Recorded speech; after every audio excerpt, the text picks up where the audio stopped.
Bank vault में 20 ton वजनी दरवाजा, जबकि इसकी दीवारों में भी लोहा लगा हुआ था। बनाने वालों को इस पर इतना यकीन था कि उन्होंने बैंक वॉल्ट में सिक्योरिटी अलार्म तक नहीं लगाया, क्योंकि इसको अनब्रेकेबल वॉल्ट कहा जाता था। इसका भरम तो तब टूटा जब डकैतों ने एक मास्टर प्लान बनाया और पूरे 27 घंटों तक सिक्योरिटी को चकमा देकर इस वॉल्ट में छुपे रहे। जेम टीवी की वीडियोस में एक बार फिर से खुशामदीद। नाजरीन, ये मास्टर प्लान था क्या और ये हिस्ट्री की सबसे बड़ी बैंक रॉबरी क्यों मानी जाती है, इस पर बात करने से पहले हम सीधा चलते हैं 19 जुलाई 1976 वाले दिन पर। मंडे के दिन का सूरज निकल चुका था और फ्रांस के शहर निस में सोसाइटी जनरल नामी बैंक में स्टाफ मेंबर्स पहुंचना शुरू हो चुके थे। ये बैंक आज के दिन तक दुनिया का सबसे सिक्योर्ड और सबसे मजबूत वॉल्ट रखने वाला बैंक माना जाता था। हुआ कुछ यूं था कि रूटीन के मुताबिक बैंक स्टाफ वॉल्ट को खोलने गए। ये एक बहुत ही हैवी दरवाजा था जिसमें इंतहाई कॉम्प्लिकेटेड लॉक लगा हुआ था। उन्होंने लॉक कॉम्बिनेशन लगाया लेकिन दरवाजा नहीं खुला। अब यहाँ ये जानना जरूरी है कि ये दरवाजा पहले भी कई बार मसला कर चुका था, क्योंकि इसका वजन करीब 20 टन था। इसी वजह से अक्सर औकात ये फंस जाया करता था। बैंक स्टाफ को लगा कि हमेशा की तरह आज भी ये फंस गया है, तो उन्होंने वॉल्ट बनाने वाली कंपनी से कांटेक्ट किया। आधे ही घंटे के बाद कंपनी के एक्सपर्ट्स बैंक में आ गए और दरवाजे को खोलने की कोशिश करने लगे। लेकिन हैरत की बात यह थी कि इस बार कंपनी के एक्सपर्ट्स से भी दरवाजा नहीं खुल रहा था। उन्होंने कई मर्तबा अटेम्प्ट्स किए, लेकिन ये दरवाजा किसी सूरत खुलने को तैयार नहीं था। बात अब सीरियस होती जा रही थी, क्योंकि कस्टमर्स की लाइन लगी थी और ये अब बैंक की इज्जत का सवाल था। आखिरकार 3 घंटों के बाद उन्होंने फैसला किया कि वॉल्ट की दीवार में ड्रिल करके सुराख करके देखा जाए कि आखिर दरवाजे में ऐसी क्या चीज फंसी है। वॉल्ट के दरवाजे पर किसी फोर्स्ड एंट्री के निशानात भी नहीं थे और इसकी चारों दीवारों पर भी किसी किस्म के निशानात नहीं पाए गए। हैवी ड्यूटी ड्रिल मशीन से सुराख करके जब अंदर झांका गया तो क्या देखते हैं कि वॉल्ट के दरवाजे को अंदर से किसी ने वेल्ड करके बंद किया हुआ है। ये मंजर देखकर इस पर यकीन लाना काफी मुश्किल था, क्योंकि वॉल्ट में जाने का सिर्फ एक ही रास्ता था। ना ही इसके अंदर कोई रोशनदान था और ना ही कोई खिड़की, यानी वॉल्ट के अंदर जाना इम्पॉसिबल था।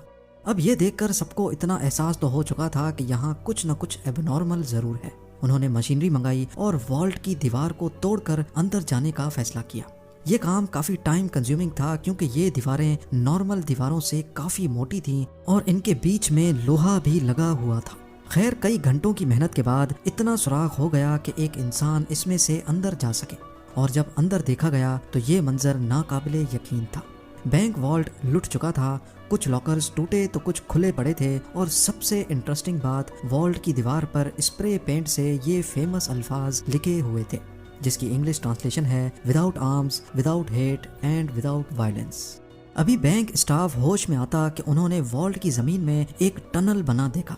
अब आगे का काम पुलिस का था, जो कि उस वक्त तक पहुंच चुकी थी। डकैत वॉल्ट में मौजूद पैसे और गोल्ड ब्लॉक समेत 4000 में से 400 सेफ बॉक्सेस तोड़कर उसके अंदर से कीमती चीजें लेकर फरार हो चुके थे। जो टनल उन्होंने खोदा था वो शहर के सबसे बड़े अंडरग्राउंड सीवरेज लाइन में निकल रहा था। वहाँ पुलिस को काफी सबूत मिले, जिसमें टूल्स और 27 गैस सिलेंडर्स भी थे, जिसकी मदद से डकैतों ने वेल्डिंग टॉर्च चलाई थी। ना सिर्फ इतना, बल्कि सीवरेज लाइन में ताज़ा हवा के लिए वेंटिलेशन इक्विपमेंट और करीब 1 किलोमीटर लंबी इलेक्ट्रिकल केबल भी पाई गई। ये लूट $20 मिलियन से भी ज्यादा की थी, जिसकी आज कुल मालियत $110 मिलियन या फिर 900 करोड़ रुपयों के बराबर बनती है। ये ना सिर्फ सेंचुरी की सबसे बड़ी बैंक हाइस्ट थी, बल्कि इस पुलिस इन्वेस्टिगेशन को भी फ्रांस की सबसे बड़ी इन्वेस्टिगेशन का दर्जा हासिल है।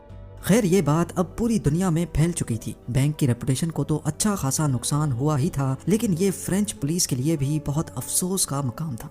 अगले कई महीनों तक पुलिस ने एड़ी चोटी के जोर लगाए, आसपास के लोगों को पकड़ा, बैंक स्टाफ को इंटरोगेट किया, लेकिन कहीं से भी डकैतों का कोई सुराग ना मिल सका। फिर 3 महीनों के बाद अक्टूबर 1976 में पुलिस को एक बहुत बड़ी लीड मिली। डकैतों के ग्रुप का एक मेंबर अपनी ही गर्लफ्रेंड की टिप पर पकड़ा जा चुका था। पहले तो वो मान नहीं रहा था, लेकिन जब पुलिस ने उसकी तबीयत साफ की तो वो फट पड़ा और पूरी गैंग का नाम ले डाला। पुलिस के लिए हैरानगी की बात यह थी कि ये गैंग छोटी मोटी चिंदी चोरियों के लिए फेमस हुआ करता था। इतनी बड़ी बैंक हाइस्ट इन्होंने ही की थी, ये बात कुछ हजम नहीं हो रही थी। इस प्लान का मास्टरमाइंड असल में कोई और ही था। इंटेरोगेशन के दौरान गैंग मेंबर्स ने पुलिस को एक शख्स का नाम दिया, जो कि उनके मुताबिक चोरी का मास्टरमाइंड था। یہ ایلبرٹ اسپاتجیاری نامی شخص اصل میں ایک فوٹوگرافر تھا۔ جب پولیس نے اس کو اریسٹ کیا تو یہ کہیں سے بھی کرمنل نہیں لگ رہا تھا۔ Simple dressing, simple life style اور شہر کے آؤٹ سکرٹس میں ایک نارمل سے گھر میں رہتا تھا۔ اس کے آس پڑوس سے پتہ کیا گیا تو سب نے یہی کہا کہ ایلبرٹ سیدھا سادہ فوٹوگرافر ہے جو ہمیشہ اپنے کام سے کام رکھتا ہے۔ لیکن ایلبرٹ اسپاتجیاری کے بارے میں پولیس جو کچھ سوچ رہی تھی وہ اس سے بالکل الگ تھا۔ اس نے فوراً پولیس کے سامنے کنفیس کیا کہ بینک ہائسٹ کا ماسٹر مائنڈ وہی ہے۔ پولیس کے لیے یہ کیس اب تقریباً کلوز ہو چکا تھا، لیکن یہ تو صرف ایک شروعات تھی۔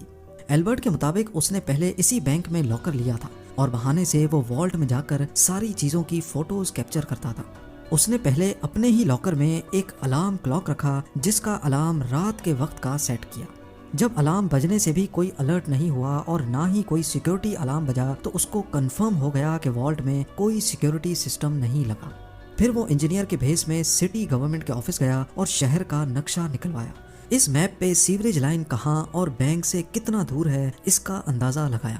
پھر اس نے کیلکولیشن کی تو قریبی سیوریج لائن سے 26 فٹ کا ٹنل کھودنے پر وہ سیدھا بینک والٹ میں نکل سکتا ہے۔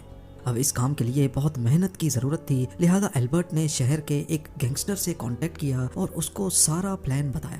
اس گینگسٹر نے اپنے آدمیوں کو اس کام پہ لگا دیا۔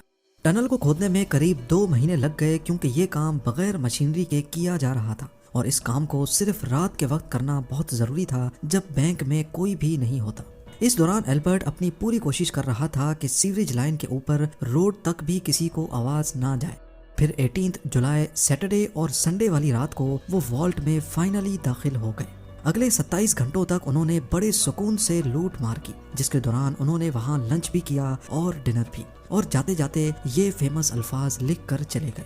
پولیس نے ایلبرٹ کو کورٹ میں پیش کیا جہاں اس نے جج کے سامنے بھی اپنا جرم قبول کر لیا۔ اس نے انٹروگیشن کے دوران اپنے پلان کا ایویڈنس اور لوٹی گئی رقم کی ڈیٹیلز ایک پیپر پہ کوڈ ورڈ میں لکھی تھی۔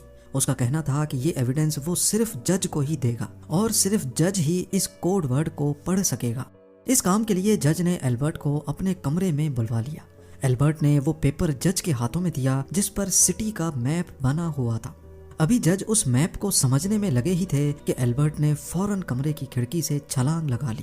یہ کمرہ فرسٹ فلور پہ تھا اور اس کے نیچے ایک گاڑی کھڑی تھی۔ ایلبرٹ گاڑی کی چھت پہ گرا اور فوراً کھڑا ہو کر ایک بائک جو پہلے سے اس کا ویٹ کر رہی تھی اس پر بیٹھ کر فرار ہو گیا۔ پولیس کی لاکھ کوشش کے باوجود وہ پکڑا نہیں جا سکا۔ کئی سالوں کے بعد اس کا انٹرویو اٹلی کے ایک ٹی وی شو میں براڈ کاسٹ ہوا جس میں اس کا کہنا تھا کہ مجھے 12 سال کی ایج سے ہی خزانوں کا بہت شوق ہوا کرتا تھا اور یہ شوق میں نے اس ہائسٹ سے پورا کر لیا۔ ایسا محسوس ہو رہا تھا کہ اس انٹرویو کے ذریعے وہ فرینچ پولیس کو تنگ کر رہا ہے۔ اس کے بعد ایلبرٹ کہاں گیا یہ مسٹری آج تک سالو نہیں ہو پائی۔ 1989 میں ایلبرٹ اسپاتجیاری کی موت ہو گئی۔ اس کی ماں کا کہنا تھا کہ ایلبرٹ کی ڈیڈ باڈی کو اس کے گھر کے باہر کوئی رکھ گیا ہے۔ امید ہے زیم ٹی وی کی یہ ویڈیو بھی آپ لوگ بھرپور لائک اور شیئر کریں گے۔ آپ لوگوں کے پیار بھرے کامنٹس کا بے حد شکریہ۔ ملتے ہیں اگلی شاندار ویڈیو میں۔